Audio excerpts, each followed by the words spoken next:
Top story that we've been following today. We're learning more about the inmate accused of killing a correctional officer at the prison in Stillwater. Edward Johnson, who has been serving time at Stillwater, comes from a family marred by violence. Sharon Yu digs into his history. It begins with a murder-suicide case that made headlines all over Chicago. A tactical officer dead by his own hand. His patrolman wife dead because he'd shot her. 2 kids minus 2 parents.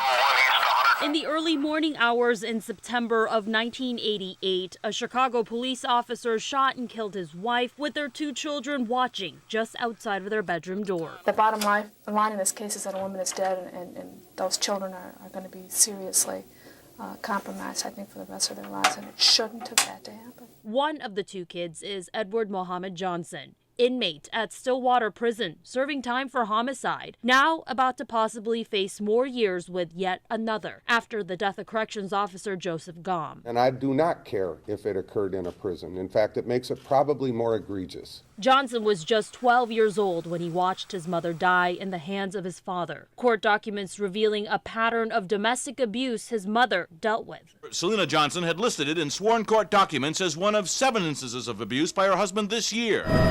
The pattern also evident during the years Johnson served at Stillwater.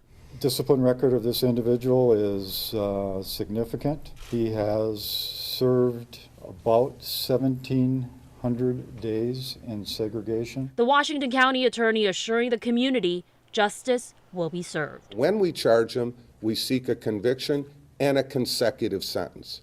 I know some of you are going to say, well, for a murderer, plus more time. That's the way we do it.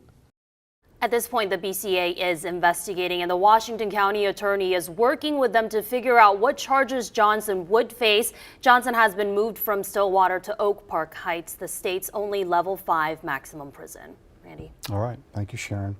If you'd like to help the family of Officer Gom, a GoFundMe account has been set up. We have a link at KARE11.com.